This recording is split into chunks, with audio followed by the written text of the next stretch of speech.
Hello out there. Welcome to the Holy Hour Podcast, the All Cure bi-weekly podcast. I'm Gavin, and welcome to the show. Hope everybody's doing well, and we got a pretty chill episode here for you guys, so I hope you're comfortable and ready to dive into some books with us. Yeah, we got a whole stack of Cure books. Instead of going into lyrical literature references this time, I'm just going to look at everything I have book related that is to the Cure. So we're going to go through a list of books and recommendations, give you the rundown of what's out there and what you should get and what you shouldn't if you don't have any Cure literature. So should be fun. It's a great idea. Next. We'll try to spice it up. It's just me here. I do apologize to Chaz in particular. We had been talking about recording this episode forever, and I know he wanted to do it with me, but the Mystery Caller episode is a tough one to edit. They're always tough when you got the fourth voice in there, and it's hard to sync up. So it's taking me a little longer to get that one edited. So I wanted to have this one ready upon my arrival home, so I could post it for you guys and have it on time. And so I'm just cranking this one out on my own. And apologies to Chaz, but hopefully we'll get his 2 cents online for any books that I might overlook or he has thoughts on. But the reason why I'm going to be throwing this up real quick, I've lucked out. I'm going to Austin city limits, and this will post the day I get back, hopefully. And hopefully we'll get back. And I'll tell you the whole rundown of how I lucked into this chance. As you heard from our summer festivals episode, I did not have any plans to go to any festival shows this year due to money and time and location, I guess would be the other one. But I lucked into it. I'll give you the full scoop on that episode as it comes up. But feeling very fortunate and loved because of my loving and caring wife. She hooked me up with a ticket to Austin City Limits Weekend 2. But more on that later. So, lots of circumstances of why we're doing the book episode. I know it could be kind of boring, a dude just sitting here talking about books. It doesn't work. No. But So I'm going to try to keep it, high energy, real action-packed. I've just drank a whole pot of coffee, so I'll try not to doze off in the middle and keep this fun for you guys as well. But before we even start the books, we got a cool email last week from a newer listener, and we were supposed to talk it over with the guys during the Mystery Caller episode that's coming up too, but somehow, even though we talked for 3 hours in that episode, we still ran out of time. And I didn't get to address the questions that this caller, Chip, had, or writer, wrote into us to answer. And they're just kind of random topics to discuss. So I figured I'd tackle that at the top of this episode here. So what do you think? Shall we answer Chip's what-if questions and topics? Let's do it. New segment of the show.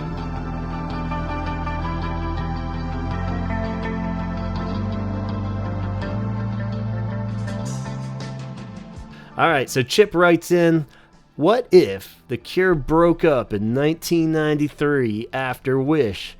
After the Wish tour, they just fade away, no dramatic announcements or hints of ever getting back together. Robert has a great solo career for a little while, maybe some B-sides are released, some greatest hits collections, and then 20 years later, they reunite for the Rock and Roll Hall of Fame. Dun dun. So here's the real question. Overall, it's a what if, but how much would that block of music from 79 to 92 be held up as an example of awesomeness, productivity, growth, and experimentation? There's no Wild Mood Swings, no Blood Flowers, no Self-Titled, and no 413 Dream. Perhaps some of those songs appear on Robert's solo album, so think of it that way. Okay. So, a lot to take in here. And like we said, it's a what if. Right off the bat, I have to say that Donald would be definitely in favor of this scenario happening. The band stops after Wish. But if we really dive into the what if, let's see. First off, I guess you mentioned that they reunite for the Rock and Roll Hall of Fame. That would have made that way more epic. It was still pretty fucking epic, but that would have made it like mega epic. But I still can never really see Robert doing something like that, you know? Like, almost seems like it would be way too much hype and too contrived. Or if it did happen, he would just work it somehow to make it feel like, I was just going to play the Rock and Roll Hall of Fame, and then all the guys just showed up. And then they just played or something to make it feel less reunion-y and more casual. But I don't know. But it still would have been pretty awesome, I guess. The lineup would have been Disintegration lineup, maybe? Or would you take it still probably would have had some controversy of who played with him and who didn't. So we'll save that for another what if scenario. But let's get down to the thick of the what if, and just if they had stopped after Wish. And I think obviously it would have made that golden era of albums shine a little bit more than they already do, meaning about like Head on the Door through Wish, and then the early stuff, those first 4 albums or so even would really stand out as like untouchable classic albums and really would magnify their legacy more, I think. And people would consider them an untouchable, flawless band from start to finish pretty much at that point. So yeah, it would. But then there would have been those never-ending, nagging debates of, oh man, if only they had continued, like they do with every band that ended probably a little before their time, Everyone said, man, if they just made one more album after Wish, that would have been the ultimate one. It's such a shame that they finished when they did, and that would be more annoying even, I think, than however you feel about From Wild Mood Swings Up. I think it was better to have those. Maybe I'm not playing along with the what if scenario enough, but I think so much great stuff came out of 96 to present day, no matter what you feel about those albums. Even albums aside, if you just look at the tours and how many experiences all of us had, even like so many younger fans, which seems goofy to say, but even for the Wild Mood Swings tour,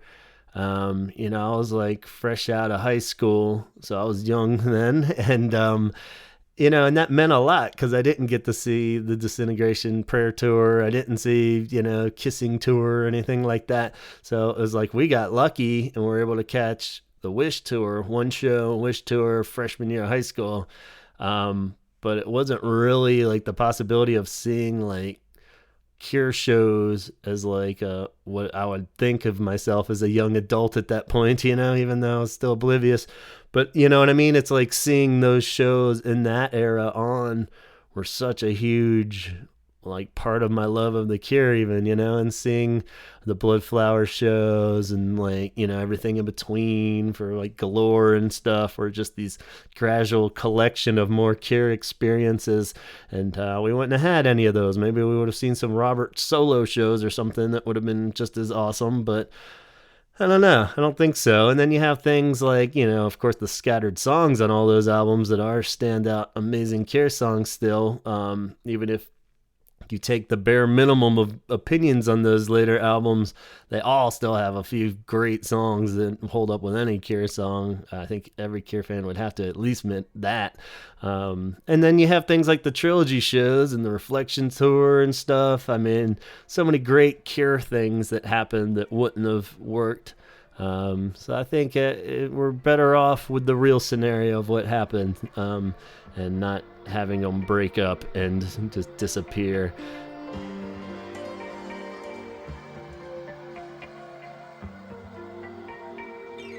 I don't know if this totally fits, but I feel like if they had stopped in 93, they probably would have been cited as a bigger influence to modern music. For some reason, I feel like they always got kind of snubbed on that, especially from about like 93 to about 2004 is when it changed, but there was like a huge chunk of time where nobody was really citing them as a huge influence, and that always kind of bugged me. And I think it was just because they kept going, while they're putting out Blood Flowers and stuff. Not as many bands were is likely to say, yeah, we were huge influenced by The Cure. In comparison to bands like The Smiths or Joy Division or Velvet Underground or something that are bands that are just done, like there's no chance of those bands doing something stupid like a kids rap album or something. So when you're in another band and you cite them, it's safe because you know that their body of work is done and it's never going to be, tainted in any way. So maybe that's what it is, or it's just not as cool to cite a band that is still putting out albums. But that always bugged me that they never got credit. Around 2004 with the self-titled album, that seemed to change a lot. I don't know if it was just the type of music that was coming back popular or the Ross Robinson connection or the MTV Icon thing. But it seemed like they were starting to get more and more bands popping up that weren't afraid to just say, of course, we're influenced by The Cure. So, if they had stopped then, maybe that would have been more bands coming out and admitting, because I think they all do. They just weren't admitting that they were influenced by The Cure. So that's another factor. But question 2, I hope that answers your question. I don't know. I think I rambled. Number 2, Robert's look. And could it ever change? Back in the 80s, Robert changed his look up fairly often. He went from like a buzz cut to a new wave look to the mop head that he still is to this day. And I don't even know, is it a wig now? I hope it is for his scalp's sake. Okay. The actual question in here is, why and when do some artists get stuck in the same look? It may not even be the look they started out with, but one that is most associated with their biggest hits. Robert Smith never seemed like a guy who wanted to be known for the same thing. But in a way, he's almost a caricature of himself in 1989. I'd love to see him shave his head. Simon and the way that he routinely changes up his look, and Pearl sure changed their look too. So why not Robert? Okay, so going on the look idea first off. Before we get to Robert even, you mentioned Simon isn't afraid to change up his look, and Pearl, and just everybody in the band. I think the band and themselves always do a great job of not just being Robert clones. You could see any other band that had the success of Robert and the cool look or anything at some point, in those various eras where, Simon's hair was big like Robert's, and then, Perry would have like a little modest Robert look going. But for the most part, they were always just their own look anyway. And I think they could do that because they weren't the face of The Cure, really. So they had a little bit more freedom with that, where it didn't really matter if they looked like Robert or something. But you could totally see in a lot of other bands, if he had that distinct look, the rest of them would all look that way too, and it would become more of a uniform look. But they never did that, and that's always pretty cool, I thought. I think that look that he has is pretty sincere to him, believe it or not. And whether he still wears the makeup just to slip into character, or it's more like war paint, or the other reasons he's given in interviews over the years, only he really knows, and maybe he doesn't even really know why he does it at this point. But I think it'd be sad if he just became some dude up there and didn't wear the makeup. So I'm all in favor of it. I think he's got to stay his Robert look. Remember that era? I'm not a Kiss fan by any means, but remember when Kiss stopped wearing their makeup? And everybody's like, ugh, now you're just like every other old douchebag band up there. Put the makeup on. Then they went back to the makeup, I think it'd be kind of like that, or it would just be like, it's just not the same if he wasn't, wearing black eye makeup and had at least some kind of moppy hairdo. Plus, as you get older, that's when you need the makeup the most, right? So now it makes way more sense to wear it now than when he was all like, young and fruitful or whatever.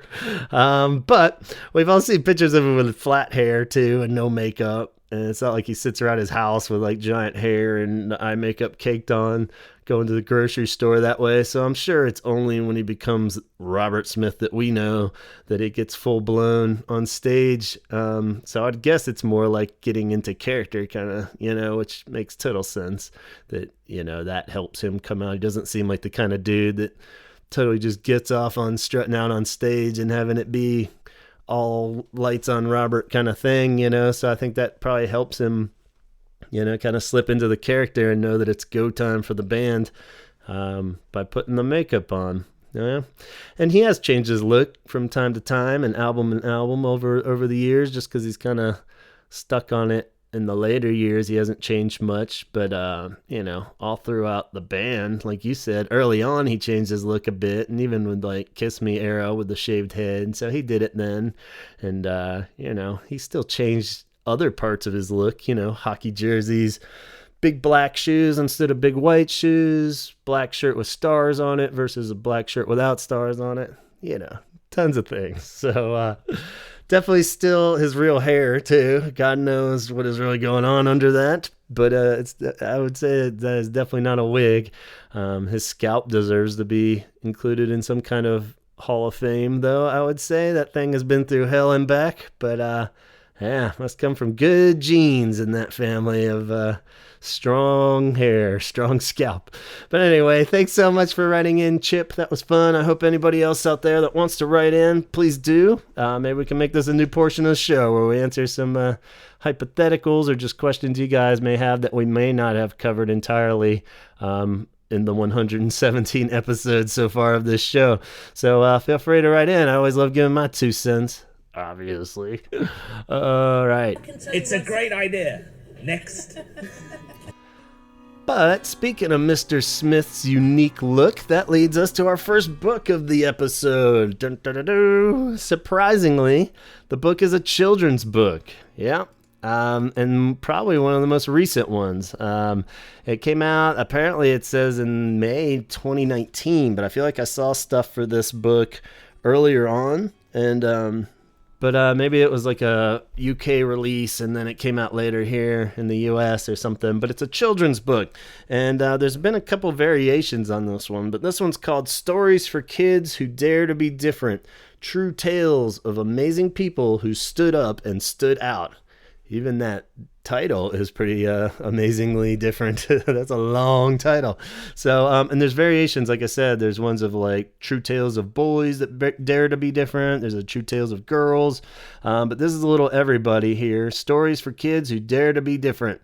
And it's by Ben Brooks. I was able to check out one of the other books from our public library and would read them as nighttime stories to my kid. He really loved it because there isn't really enough like cool mini biographies for kids, where you're not really diving into the whole life of this person or what, but each page kind of just has a little illustration and then a quick little write-up of why they're cool and different and how they've made their mark on the world. I think the one I got was a little bit more of that, like amazing people that took chances or something like that. And so it kind of fit with his themes and he really liked it. I didn't have this one, but luckily somebody took a picture of it and posted it like almost a year ago probably, and I saved the picture, so I have the actual Robert Smith portion. Whoever you were out there, thank you. But yeah, it's a cool little book, and the illustration's cool. They got kind of disintegration era Robert looking very serious, of course. I'll post the picture of that on our Facebook thread. But yeah, I figure, there's a lot of pages in the book. Just one of them's Robert Smith. So if you like any of the other people in the book, you should definitely buy it. But I'm just going to read you the Robert Smith one. It's just one page, right? So here we go. Story time on the Holy Hour. Robert Smith, born 1959. Robert's guitar teacher thought he was terrible, so he quit lessons and learned to play by ear instead, painstakingly working out how to play the songs he heard coming from the radio. He bought his own guitar after saving up 20 pounds. Robert also started wearing makeup as a teenager. He liked the reactions it got. People would scream at him, which he found both strange and hilarious. He once wore a dress to school. None of the teachers said anything, but some boys beat him up at the end of the day. He didn't find that so funny, but he wouldn't stop being himself. It was at school that he formed a band called The Cure with 4 of his friends. They played their first show together in front of their classmates when they were 13. The band was searching for a singer but couldn't find one, so Robert agreed to do it, even though he hated the sound of his own voice. He wore smeared red lipstick and black eye makeup all around his eyes, and hairsprayed his hair into a giant bird's nest. The Cure wrote songs for when you wanted to bounce around the room smiling, and they wrote songs for when you wanted to be alone, hiding under a blanket. They wrote songs for kids who felt like they didn't fit in. People called them goths, punks, new wave rockers, but Robert and his friends didn't call themselves anything but The Cure. When they went to record their first big album, the producer was shocked by Robert's 20-pound guitar. "What is that?" he asked. "You can't play with that." So Robert went out and bought a new one, but secretly had parts of his old guitar built into it. "I'm not technically a good player," he said, "but at least I don't sound like anyone else." In 1989, The Cure played to 44,000 people in the New York Giants Stadium. The band would go on to sell over 27 million records. Robert still wears makeup. See? He still wears lipstick, still hairsprays his hair, and still plays with the parts from his first guitar. Alright, so technically, if we want to be Cure nerds, we could kind of call out some of these facts, but as far as a children's quick rundown of the genius of Robert Smith standing out and being unique, sure, they nailed it.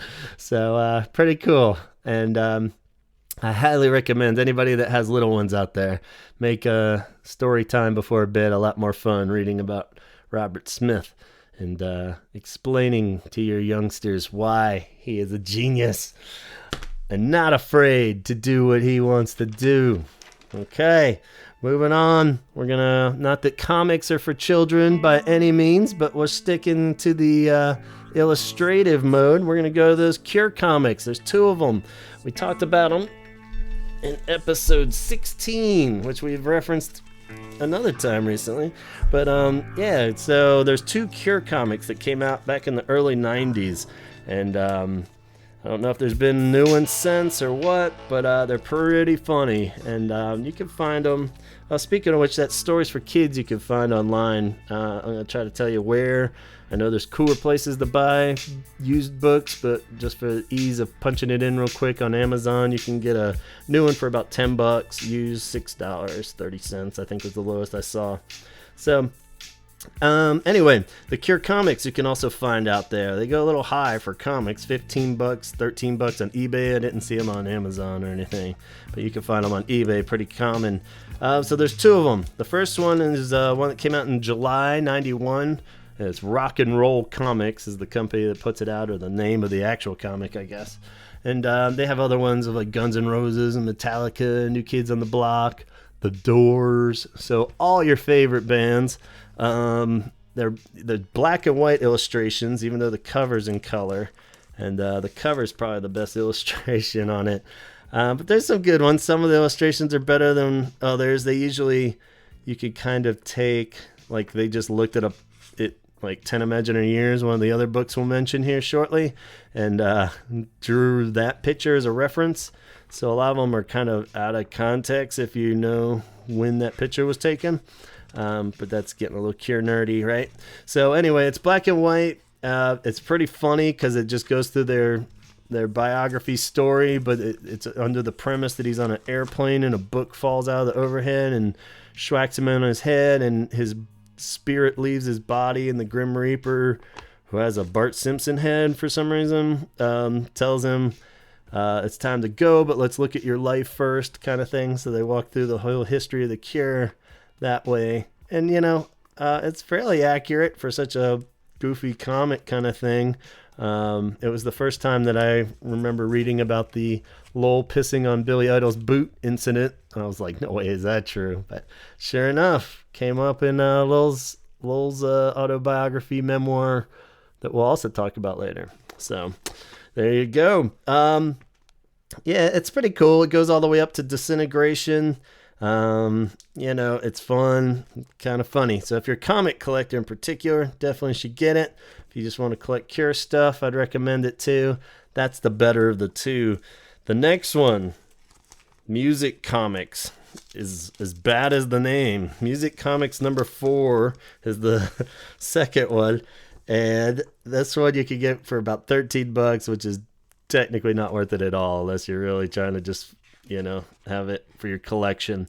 But Music Comics number 4, I guess the cover looks pretty good still too, but they're kind of just like portrait illustrations on the inside.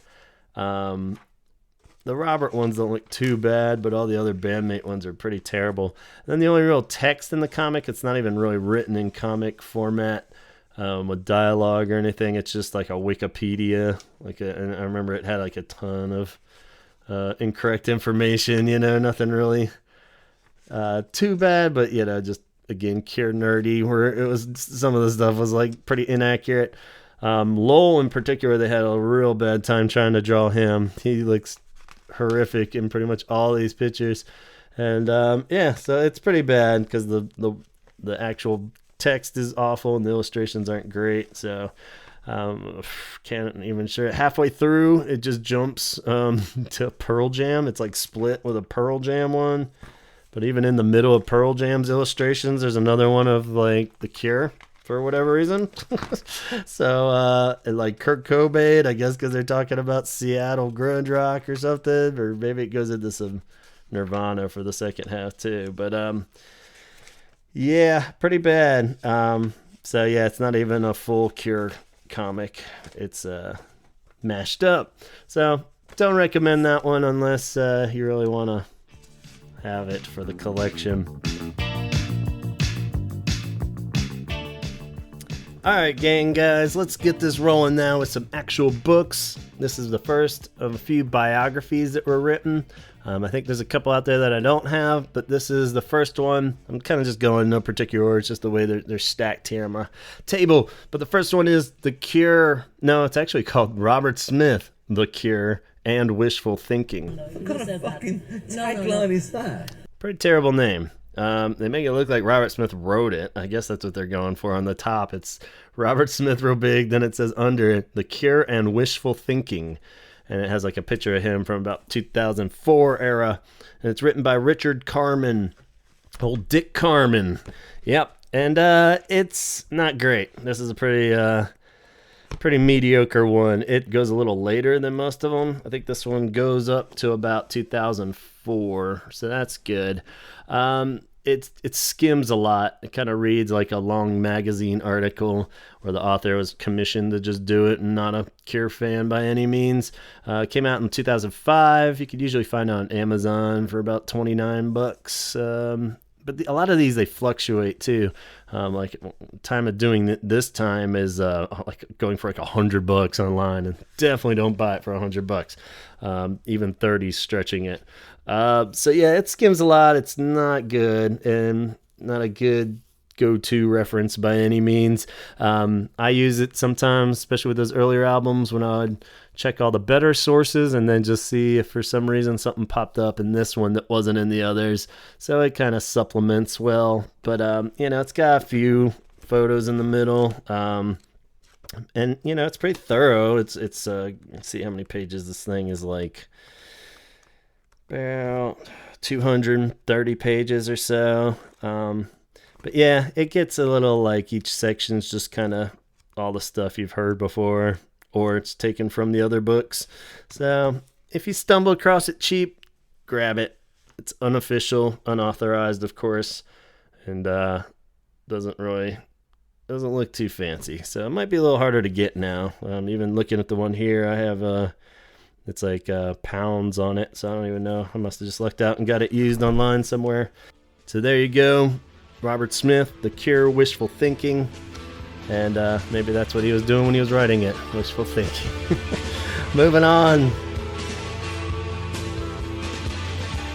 Alright, so moving on. Might as well jump to pretty much the only real bio that's out there as far as like a thick, good book where the person puts enough personal passion into the writing that you could tell that he's at least interested in the Cure and researched the Cure. Hard to tell. I think it really covered it a lot. I really like this book. A lot of people kind of would bash it for whatever reasons online. But it's called Never Enough: The Story of the Cure by Jeff Apter. And was kind of my go-to for reference stuff when we're doing the album stuff, because it does have all the little funny stories of them while they were recording in the studios and stuff, and enough good gritty scoop that you wouldn't just catch with like a online article or anything like that. So it is really written like the best, like an actual Cure biography. If anybody wants to just read their history, I recommend it. It's not perfect by any means. There's definitely, I don't really recall any huge errors or anything that I spotted, but a few little things that were just kind of like, all right. But it's a little dry, like most biographies are, unless they're getting overly into it. But as far as that kind of thing goes, it's really enjoyable read, and can fill in your Cure timeline with all the scoop that you really need to know. And it goes up to the self-titled album. Came out in, let's see, when did this come out? Must have been about 2005 too. But yeah, 2005. Real book, real publisher, everything. So doesn't have quite the self-published feel that other one does. And it's good. It doesn't have it's not officially authorized or anything. So Robert hasn't really gone to any of these so much. There's a couple direct conversations the author had with Lowell. This was Cured when his book came out, so he kind of touches on a few of the stories that he would later tell in more detail in his book. But yeah, I think Lowell's pretty much the only one. I kind of felt like at some point Boris might have talked to the author, but I don't know if really anybody else did or give any authorization of it. So hard to tell on the truth factor, like anything like that. It's always a little hard to decipher what Robert is being sincere about and what he isn't. So, but that doesn't really get into that too much of like, it's just very factual and cool. So I'd recommend this one a lot. Its price also fluctuates online. I got it for like about $20, $25, used for a while there. It was kind of going absurdly high, but I think now you can find it fairly cheap online. And is worth it. This one is actually a good reference and an enjoyable read enough. I still wish somebody would do a slightly better one. I feel like it could definitely be taken up a notch where somebody really dives in more, maybe even talks to Robert. You know, it doesn't have to be his thing where he's co-writing it or anything, but maybe just get a little bit more in depth with it and not just kind of rehashing stuff that we've heard from every other book that's been written. But maybe there isn't much really else to dig up. But really good. Roughly around 300 pages. So a little bit more in that one. So Jeff Apter's Never Enough, Never Enough.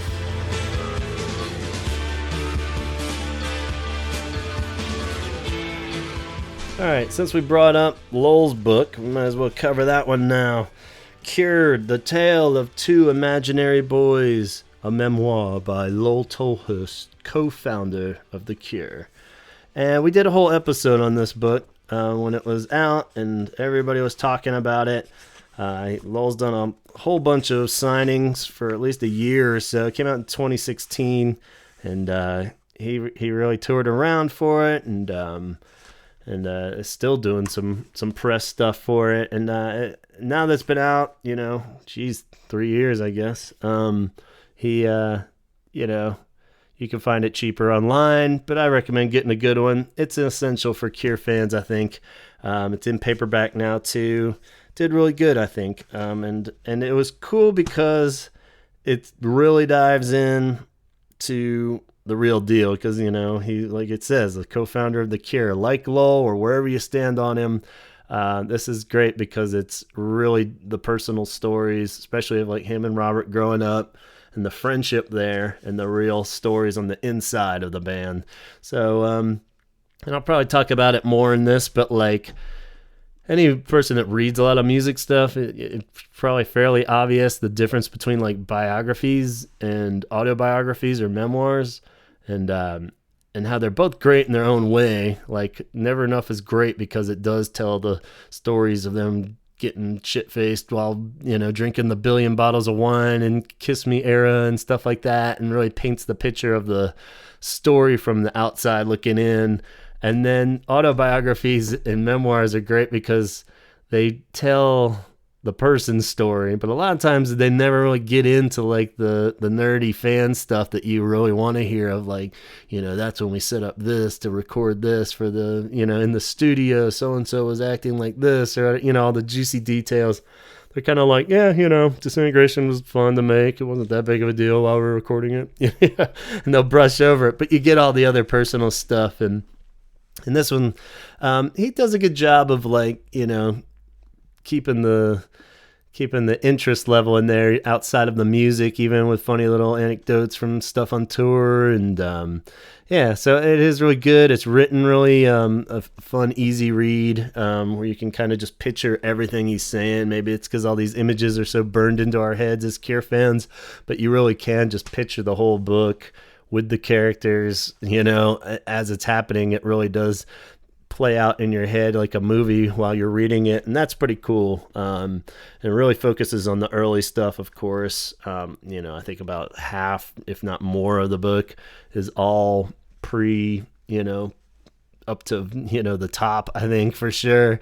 And and it's unfair because the whole point of the book, in a sense, isn't just Cure stories. It's his story, and it's, the sad story of how the alcohol just gets the better of him. And unfortunately, as they get into those really epic albums later, from Head on the Door up, he's just a blur with it. So it really fades quick, and it's kind of unfortunate that you don't get more details and stories. But just knowing him and his whole deal that he was going through with the Cure at that time, it kind of makes sense, of course, that he wouldn't have many stories because, he wasn't really there. So it fades quick after about, 84.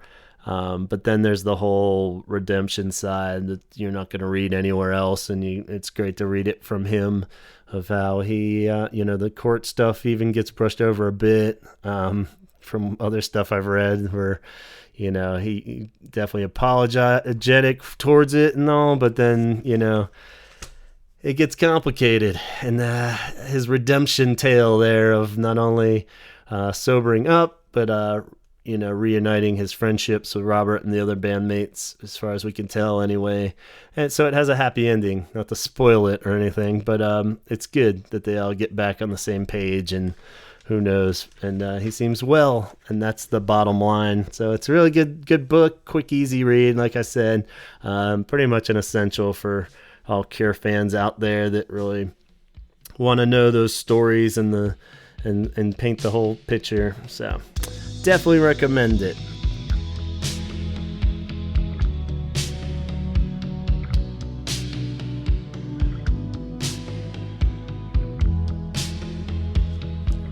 All right, moving away from autobiographies or biographies or memoirs in general, we're going to take a look at photographs. And these are the other kind of books that are out there that aren't just the straight up biographies and such. This is Andy Vella's book, which is really cool. And Andy Vella, we talked about in the last art episode, the other partner to Pearl in Parched Art.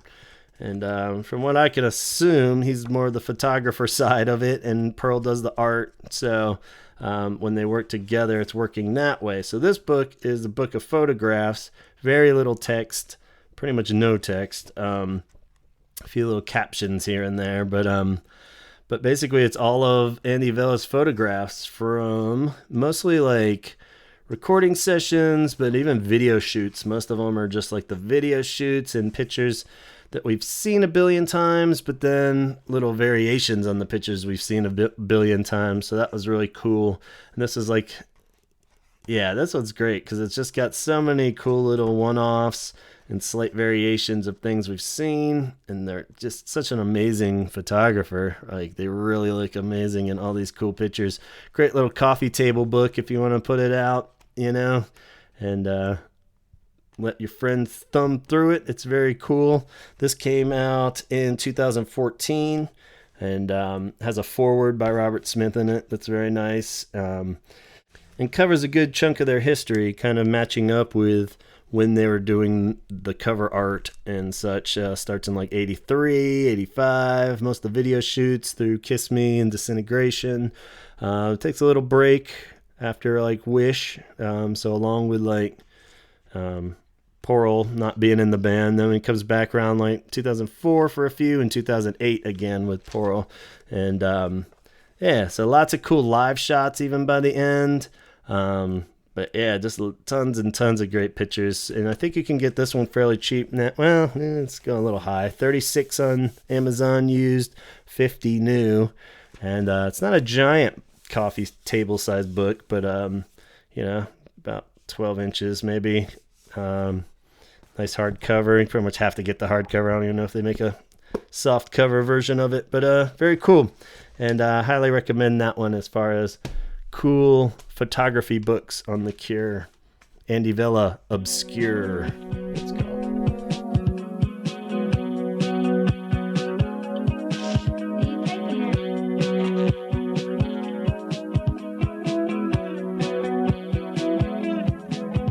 All right, so I'm going to talk about a book that I don't have. I have a little list of ones that I don't have at the end, I'll tell you.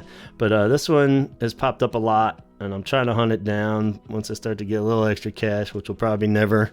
But it's called In Between Days, The Cure in Photographs, 82 to 2005. Tom Sheehan, who I believe had an exhibit fairly recently.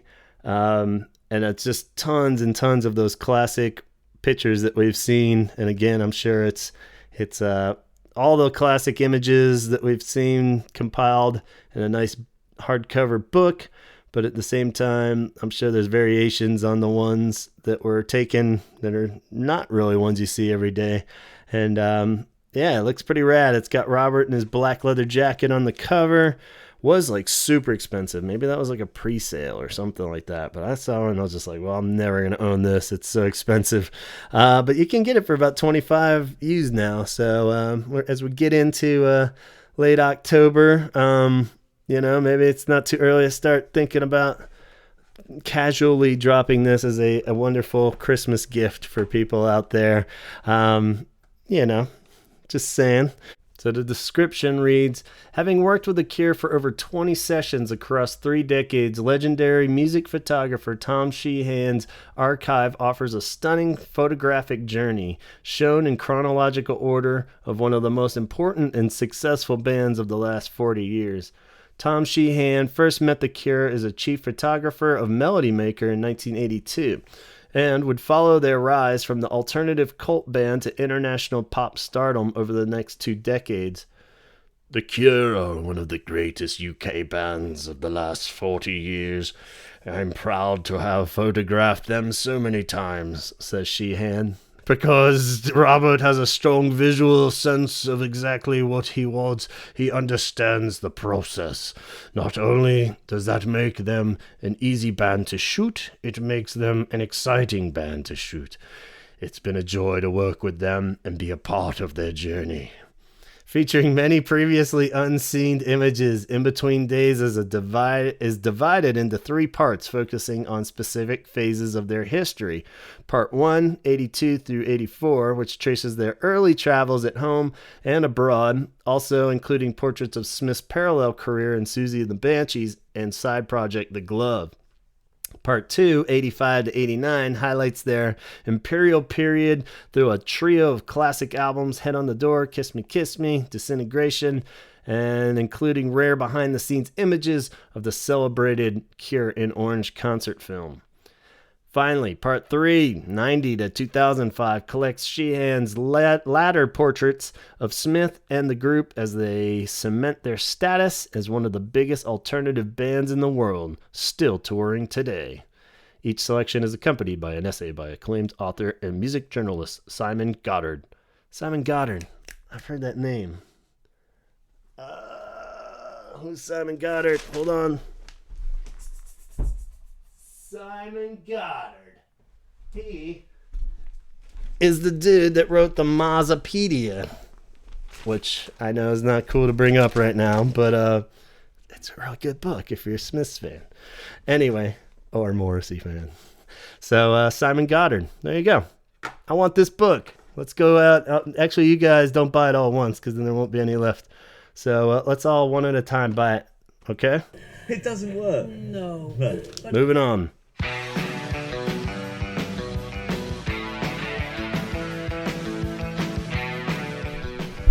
All right, let's see. This one doesn't have any damn. Well, it does have a few pictures in it. Very plain book, this book is, that I'm about to tell you about. We mentioned it in the lyric episodes. It is called Song Words, 1978 to 1989. The Cure Song Words. It's a little white book. Has a face that was used, like love song images, I believe. Has some kind of connection to, I guess they're different. So maybe it's not quite as love song arty as I thought, but I love this book. It's all their lyrics, all of Robert's lyrics, typed up on white paper, very simple, very straightforward. It's 78 to 79, like I said, so it goes all the way up to Disintegration. It's broken up by album and B-sides, so that's the really cool part. You get all the lyrics to the B-sides, too. And it's pretty rad because a lot of those early ones didn't have the lyrics on the inside, and this puts it all out there.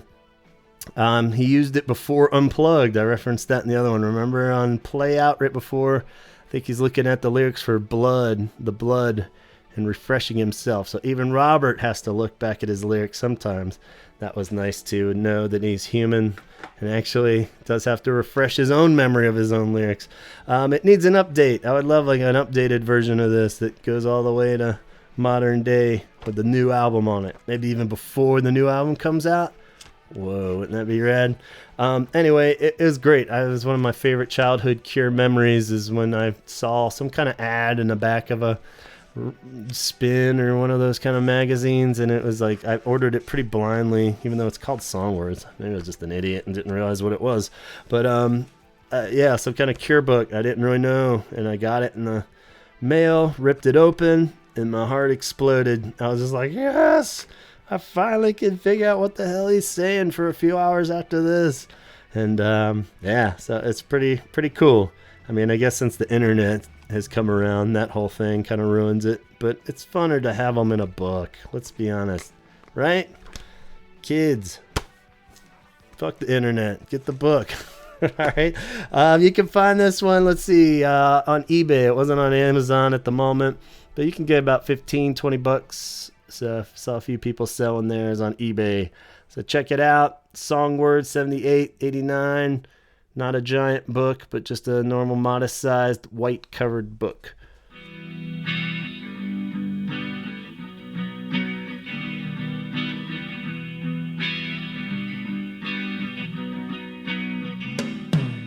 All right, it's around this time. I know you guys are probably thinking, what the hell, dude? You haven't talked about 10 Imaginary Years yet.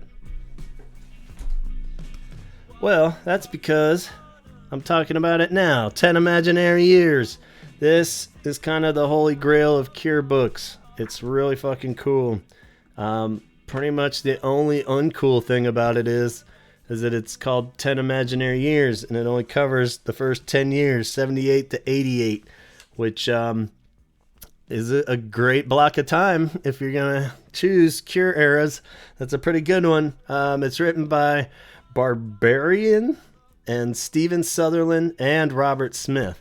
So this is the closest we have to anything that's officially written by Robert, and or he's involved in it, I guess. Most of the text is taken from like other interviews and stuff, but you know, he put it all together with them. So this was all authorized, and it's cool that way because it has a little everything. It's these quotes from magazine interviews and such, but then there's also tons of just cool little stuff like ads thrown in there that you'll never see, like little newspaper articles or just, you know, ads for upcoming shows, single covers that you had never seen before.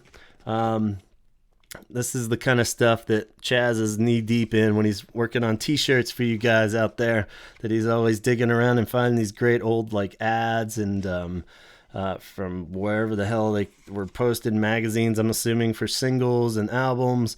And there's even just actual like newspaper articles that are scanned in. The print is so tiny and hard to read, but you could just dig in and read it. And they're all just kind of in the little margins and stuff. And then there's the actual bio of their story, and this one's great because it really lays out, like, especially in those early years, Robert's like love of just fucking with like interviewers and stuff and just making up shit that contradicts itself constantly. Like he'll say one thing and then the very next paragraph, and it kind of breaks up into different people who are saying things. So a lot of times, like around pornography or something, they'll have some explanation for something, and Simon will say one thing and Robert will totally contradict it, and vice versa, back and forth. And so it's pretty cool. You really get a true sense of the Cure and their personalities from this book. The artwork's amazing, done by Parched Art, I believe, or maybe it was just Andy Villa. But yeah, very cool. Tons of great pictures and great text. So this is like the ultimate for combo of the Cure's history and just cool pictures. This was my go-to for all the album episodes. If you want to call me out on something, it was usually probably just because I read it from this. And like I said, maybe Robert didn't really mean it or whatever, but I pretty much went through this one first, then would brush it up with Never Enough. But like I said, the catch is that it only goes up to Kiss Me and ends with In Orange pretty much. So it doesn't even get to Disintegration, which is crazy. So talk about updates, not so much the lyric book. This damn thing needs about 30 years worth of updates. It would be amazing. It's so good. And not absurdly hard to find. It's definitely out of print, but you can find it for about $30 used on Amazon usually. And I highly recommend snagging one because it's probably not going to be around and only get harder and more expensive to find as the years go on. It ends with a very classic, I remember loving this as a kid, where it has just like little childhood photos of all the bandmates and all the people that have ever been in the band. And just a little picture of them as a kid, and then little fact sheet, of like when they were born and their family and their parents' names and their history growing up and stuff. So nothing super thorough by any means, but I mean, how much, are we really going to find out about, Phil Thornalley? So very cool. And, you've seen a lot of these images at this point now with the internet over and over, but it's great to have them in a book. And yeah, this is the one. But a lot of people, praise this one all day. But it was funny for me in the tape stores around 1988, 89. It's hard to say when I actually tracked these down. But 10 Imaginary Years came a little bit later. It was a little harder to find. But in like the Sam Goody or whatever at the mall, Wall to Wall Sound. Let's see how many of them I can name. Waxy Maxis. We had I feel like I'm missing a bunch. Did I say Wall to Wall Sound? Yeah. Kent Mill. If we went up to Springfield, we could splurge at a Kent Mill Records. But these are, and pretty early on, even I realized that tape stores and such in the mall were a complete rip-off. They'd always overprice everything, but you had to check, and they'd always had that little side section that had some books and t-shirts. And around this era, late Kiss Me era, is when they started getting Cure stuff, and that's where you get your Cure poster, Cure t-shirt, and occasionally Cure book. Cure visual documentary is the one I'm talking about, written by Dave Thompson and Joanne Green. Dave Thompson, we all know from his success in the Wendy's fast food restaurant business. Never knew he was such a diehard Cure fan, but when he's not making those not Whoppers, but was it Junior Bacon Cheeseburger? He's listening to the Cure, co-writing some books. It goes like a timeline. The whole thing's written out like a timeline if you're not familiar with it. And it's cool because it's got little articles, reviews, quick snippets from reviews. But I mean, it's like tight timeline. So let me find like a good example, and just tons of good pictures. So it's cool. It's like the first time I saw so many of these pictures.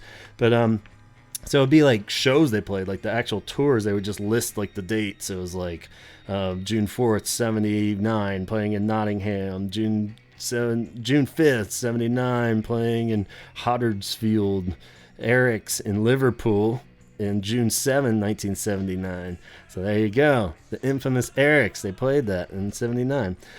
So yeah, just really cool. It's hard to say how thorough it is fact-wise, but I mean, it's not like opinion-driven at all, really. It's just very matter-of-fact, bam, bam, bam, lining it up. And I remember this was like the first time, because I got this before the Staring at the Seas videos I'd seen like I think like 2 or 3 Cure videos just on when I'd visit my grandparents and they had cable, so I'd stay up late and watch Alternative Nation or whatever the equivalent was at that point. And no, it wasn't Alternative Nation. It was called something different. Oh well, not important. Not even 120 minutes was around yet, I think. Maybe it was, but I didn't see that. But I'd just seen like a couple videos, but then I would see the images from this, which made watching the videos that much more awesome because I was like kind of familiar with like, oh, that's the video with the cat suit. Well, of course, it was Love Cats, but I hadn't really seen the whole thing, but it looked like a blast. So yeah, very cool. It has a great discography in the back too, or at the time it was great. Because I'd never had anything just laid out like all over the internet now. But this was like, oh my God, here it is. Finally, I got a checklist of what albums are out there and exist and what's on it. And I could just kind of narrow my search and really make sure I have everything. So very cool. It even has like Susie and the Banshees stuff with Robert listed in the discography there, and the VHS tapes. So pretty rad, and I highly recommend this one. You can find this used pretty cheap, $6 on Amazon, $25 new. Dave Thompson, great job. Yeah, this was the one that I used as a book report in 6th grade, the year I met Donald, the bad boy himself. I think I told this story fairly early on in the podcast, but we had to do a book report and then dress up as the character. It was like a biography book report or something, and dress up as that character to give your book report. And I was scared to death because I had to do this book. I just read it, and so yeah, it must have been 89, I guess, 88, 89. Yeah, I really wanted to dress up like Robert Smith, but I knew smearing lipstick on my face, 6th grade, that's not going to go over too well. So I was like, what to do? Oh yeah, I could just stick up my hair a little bit, button my shirt all the way up, my nice blue button-up shirt, and go for 17 Seconds era Robert. So that saved the day. I could show my love of the Cure and get in character without just getting totally beat up. This was rural Virginia, by the way. So yeah, if I had done top era Robert Smith, not sure that would have gone over too well with the boys on the bus. So yeah, that was cool. Donald, he'd read Bruce Springsteen's biography, he claimed, and he was Bruce Springsteen, and brought down the house with his you had to go through the facts of the biography, and they said, well, where are you born? Born in the USA. That Donald, always getting the laughs.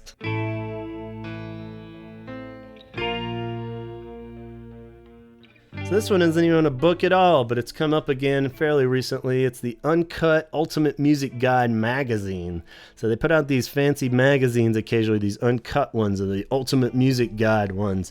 And I got this one about 2013-ish, and it recently got kind of revised and put out some new stuff that I think goes all the way up to modern times. I remember seeing online recently, a lot of people were debating, like, should I buy this thing? Especially because you had to order it from England usually or somewhere, and they were just like expensive as hell, especially for a magazine. It's just hard to justify that. But I gotta admit, this magazine is awesome. It is so good. I was just a couple years into having my kid at the time, and my wife went out doing something. I think she ran by like a Barnes and Nobles or something and just saw it and bought it on a whim for me.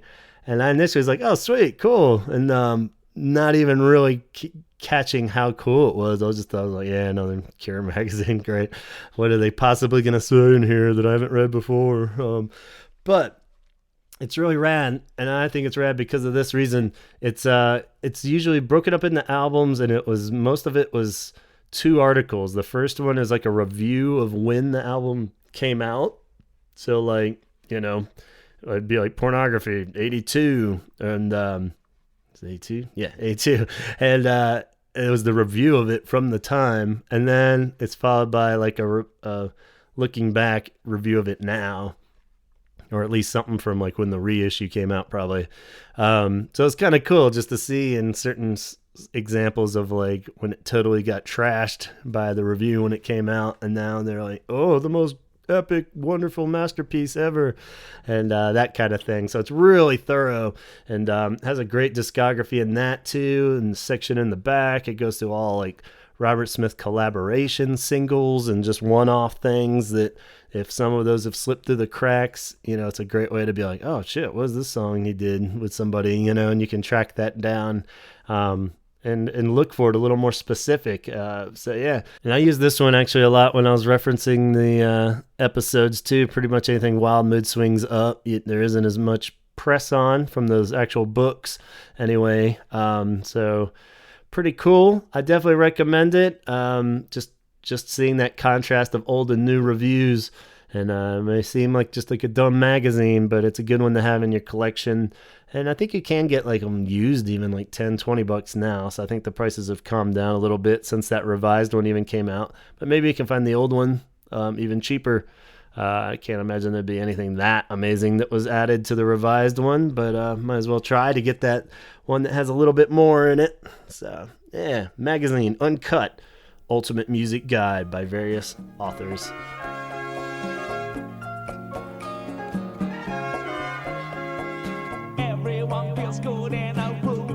All right, we're wrapping up now. We're on the last official book I have here. This one is fairly new. 2018 came out. I waited a bit just because I got the vibe it wasn't going to be anything that crazy rare, but I had it on my Christmas list from last year, and sure enough, I lucked out. This one feels more like a coffee table book. I guess it is technically. It's big, hardcover, and it is written like a bio, and it's tough. This was the one Chaz and I really wanted to talk about because he got it around the same time, and we were reading it together, and it's cool because there's tons of great pictures. It's written in, like a sort of biography format. It does kind of try to dig in, but so it's not total surface level, but a lot of times it's just kind of lost in the photos. Chaz wasn't blown away by the rarity of the photos in it. I thought it was a good collection of photos and awesome just to have on your table that you can thumb through and have friends look at when they come over and stuff like that. I guess, since he digs around on the photos a lot more with the t-shirt angle than I probably do, but I feel like, I didn't see much in there that totally was like, whoa, I've never seen this before either. So it's not crazy rare, but that's kind of hurt just by like the vastness of the internet. I don't know if it'd be really hard to find a whole book's worth of stuff that we haven't seen, but they're nice, and it's great to have them just in a nice little collection. So that I'd give it good credit for, and since it is a bigger book, they're nice printed and blown up, photos that look really good. The pluses for it, let's see, the positive side of Perfect Dream. Did I say Perfect Dream yet? That's what I'm talking about here. 2018's Perfect Dream by Ian Giddens. So the positive side, it goes album by album. It has like a little fact sheet. That's probably my favorite part of these is like when it starts a new album, Disintegration starts, has a Disintegration page, album cover blown up real nice, and a little fact sheet that goes with it. And just has like where it's recorded and some kind of liner note stuff. And it also has throughout the book, another plus is I don't know if they're on the fact sheet or not, but the literary references, like the episode that Bella and I talked about way back when, and a lot of them were pulled exactly from what we were talking about. So I still have the feeling, since we put out that episode before this, that they listened to our episode and snagged it. So what the hell, man, Ian? But but yeah, it's cool that they're in there. I think there's a couple that we didn't touch on, where they tell you the book that Robert was referencing in his lyrics for that song or this song.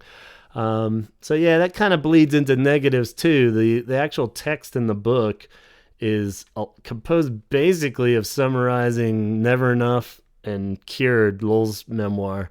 So I feel like as far as actual bio content, it's just get never enough and cured, because this is just like summarizing what they say, and almost super annoying where he's trying to use as many 10-cent words as possible. I'm always the first to just blame myself and be like, I'm just a dummy, but what is he trying to say here? And he's just swapping out like adjectives and trying to make it sound way more intellectual than it is. It's like, just fucking say the sentence, dude. It gets really annoying by the end, to me anyway. So if anybody else agrees, let me know, or maybe I am just losing my mind. But I felt like he was just cashing in on him way too much. Like every other word, he's trying to just spice up the vocabulary a little too heavy. So yeah, it's good in the sense too that this one goes so recent. It even goes all the way to Torn Down and the Meltdown Festival and everything, which was a huge plus because there just isn't much, 413 stuff out there, strangely enough. But the negative again on that is that it's all real thin, like everything, that is from these later ones, like to the point where he's even citing Chain of Flowers, it's just like, we all saw that post too, but when you first glance at it, it's just like, oh shit, cool, he's talking about Torn Down, and it's just like nothing really, just acknowledging that it exists. I think there's a little picture of the album cover kind of thing. They threw it in at the last second probably, but it's cool because it goes through that. So it's hard to say. I think if you just want to have a nice coffee table book that has a little everything, then sure, go for it. It's not running too expensive, about $20 now used. But and just for the collection, it's cool. But if you're really looking for rare photos or content, I would go with one of the other options. Sorry, Ian.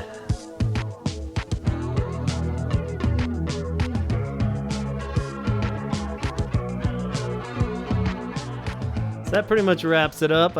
Thanks so much for hanging in there with me. I hope I wasn't totally boring you to death with just my 2 cents on all these books. But, it's fascinating. And I remember hearing in one of the more recent interviews, they were talking about Lowell writing his memoir. And somebody asked Robert if he would ever do that.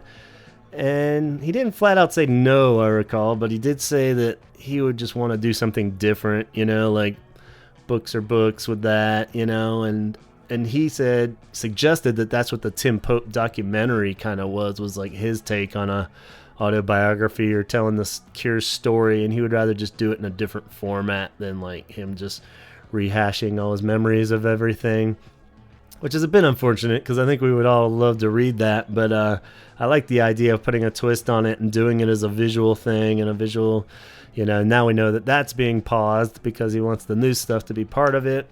So, we could put that in the probably never gonna fucking happen stack, but it's nice to ponder and wonder as they, calm down their run in a few years. Probably it might resurface again. Sounds like everything's where it needs to be as far as being recorded and just needs to be put together. But that'd be kind of cool, and it kind of goes back to the idea of what I was initially talking about with the autobiographies versus a biography, where if we got Robert's story from Robert's perspective, who knows, that might be like the craziest memoir autobiography we've ever read in a sense. I mean, I would love just to be in his head enough to read whatever his take on any situation is. But even in the very most recent interview, he put out something where he's talking about how everybody's got a different perspective of history, which is so true, and of course the only one he thinks is 100% true is his own. So I'm sure he's got a huge different take on everything. But like I was saying with autobiographies, it's not going to be so much about the nerdy Cure fan facts of, what they did while they were recording this or that album. It's probably just be more what was going through his head, and that could be cool in a totally different way. But yeah, so I would love to read it, but it doesn't sound like it's going to happen anytime soon. So just a quick rundown of a few books I've seen online that I don't have. I know Chaz had a couple of these, so maybe he can let us know what he thinks. But the discography book is out there. It's called On the Record by Darren Butler. I think he said it goes up to Wish, maybe. Definitely not super recent or even mixed up. So anyway, discography book. It's just a really thorough book of a discography for The Cure that has everything in it. There's an Italian version he got recently of the song words. From what I gathered, it's pretty much the song words book, but in Italian. So if you're Italian, that's good. Faith is a book, believe it or not, written. It's a bio. I have no clue what this one is. Dave Bowler and Brian Dre, and it's just called Faith on it. So yeah, not sure. Going for about $10 online though, so probably not great. 40 Years of In Between Days and Listening to The Cure is a book that's out there, written by Dave Thompson. So maybe he is more of a fan than I think. When he's not flipping burgers or making burgers, he's writing about The Cure. It looks very self-published on Amazon. It's going for about $25. Dave has another one. This one's called Making of Disintegration by Dave Thompson, going for $45 used. This one is like, what the fuck? And I was curious about this one. I really wanted to dig in and see what it was exactly, but there's a review of it that I want to read for you guys. It's pretty funny online. So it's The Making of Disintegration. That sounds rad, right? And then it looks like it's got a little puzzle piece on the cover. Looks like a CD booklet, and I think that's what it is. It says the review is a 1-star review. It's the only real detail on it. It says, waste of money. This is a total waste of money. It's just a booklet-sized discography. Don't let the title fool you.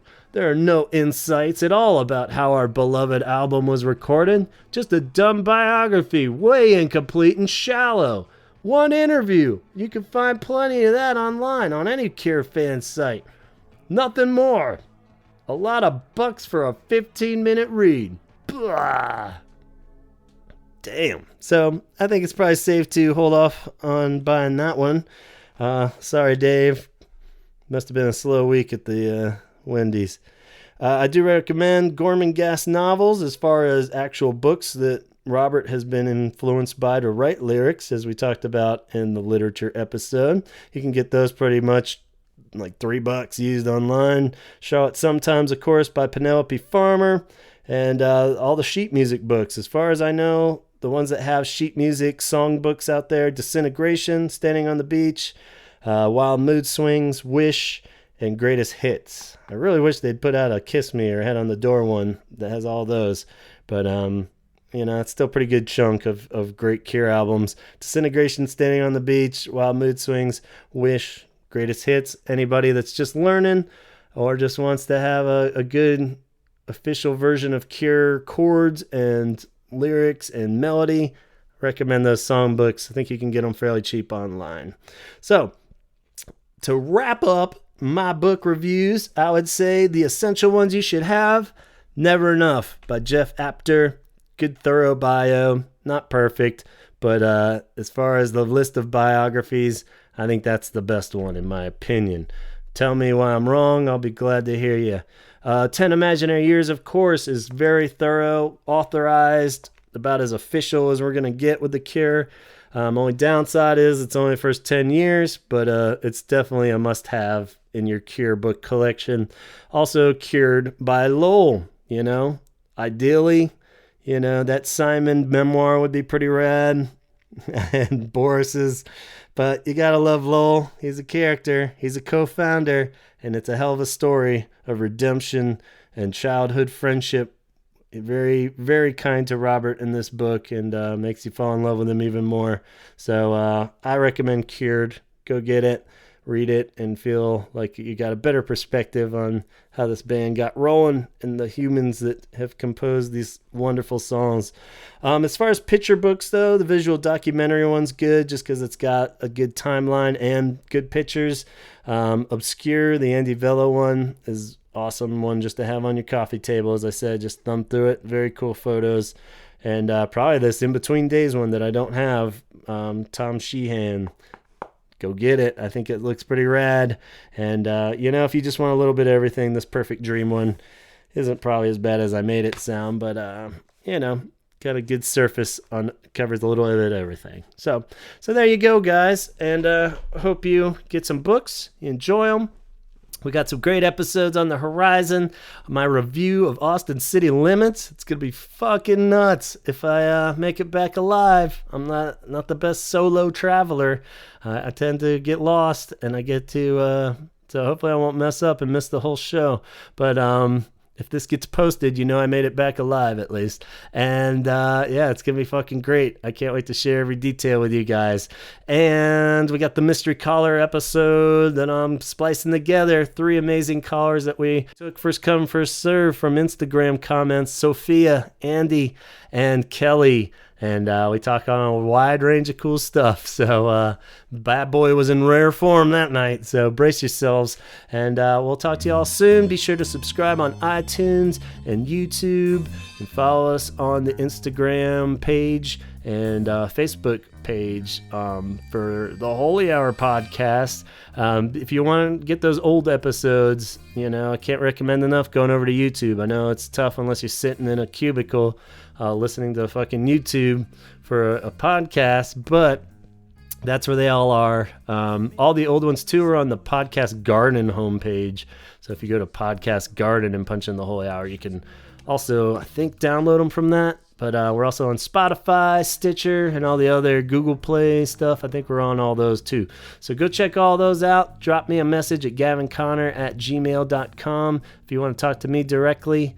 And yeah, we'll catch you next time. Again, sorry to Chaz that I had to jump the gun on this books one, but we'll get plenty of Chaz talking in soon. Be sure to check out 17secondshirts.bigcartel.com to get all Chaz's latest awesome shirts. Always new ones in the works. Don't miss out. Follow his 17_seconds Instagram to get little heads up so you don't miss. They're all pre-order in case you haven't caught on yet how this works. He'll post that this is coming out. You have pre-order. You pre-order it, and then it'll get to you. But once it's done, it's done. So you might luck out with some leftovers, but you don't want to take that chance.